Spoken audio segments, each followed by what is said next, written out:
This is the first morning of the 2022 spring ultimate oath hunt up in Nebraska.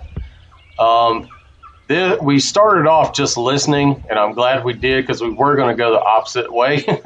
But all the birds were right here past us where you see me right now. And so I'm glad we waited to listen. So we're just getting to this area and just getting set up.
He didn't sound that far either. No, he's on that tree line over there across that field. What side of the river you think he's on? Think he's on this side? Yeah. Good. Here I'm talking back and forth with some hens. It seemed like every bird was somewhere around 200 yards past the decoy that you see there, or even further. So you'll see up here in a minute that I actually get up and go to them, while Steven hangs back and videos, and he'll call if we need to have somebody back to call.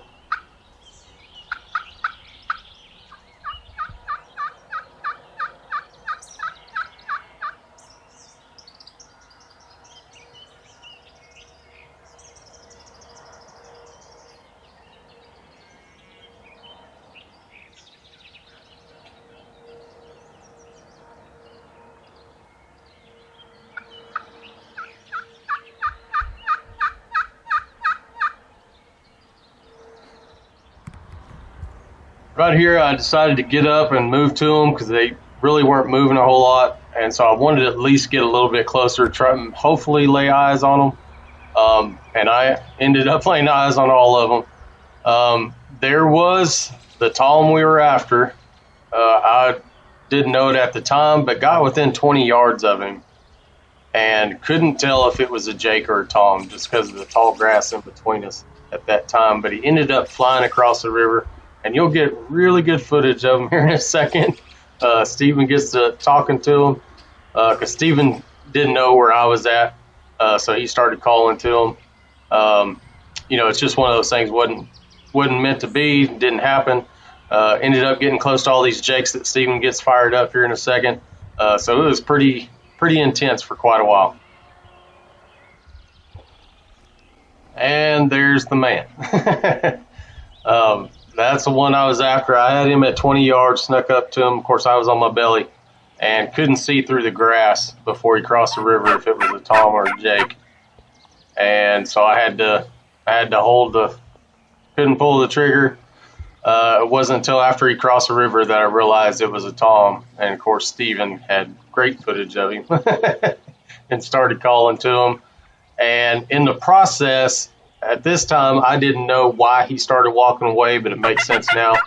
At this time, I couldn't see to my right, and there was 3 jakes coming up the other side of the river on my side, and I think that's why he walked off, so he didn't have to mess with those jakes.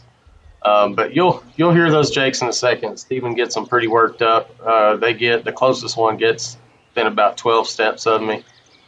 So this morning we didn't get him, but we got a lot of knowledge about the place. This was our first morning there. We didn't know the terrain or anything or how many birds were in the area. So gave us a good idea of where to set up the next morning.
Here we are the next morning, and we got there a little late due to time changes. We were right on the line, so we're an hour later than what we wanted to be. But anyway, the birds were roosted way closer than they were the previous morning, and so we kind of had to set up in the same exact spot. I don't think we're about to run out of cover, so we probably would have bumped them if we would have gone any further. So here I am setting up the decoys. I don't know why, because we didn't need them. They never came into play, but that was pretty risky right there trying to set them up because he wasn't very far away.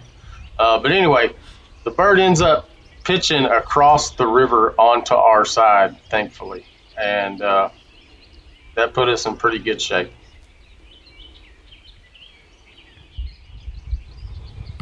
Here we are when the birds cross the river and work around to our right. Luckily, even though we were out of cover, we had that rise right there, so that worked in our favor a lot, having that rise right there.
Right here, this turkey, wouldn't you know it, he walks in the only place where Steven can't focus through the limbs of this tree here.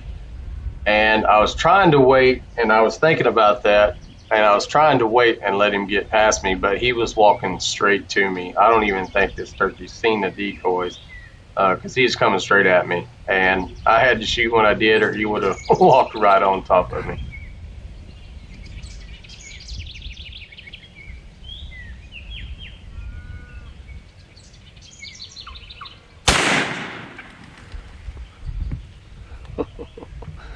Bro, you had like a half a second left before I lost him behind this tree.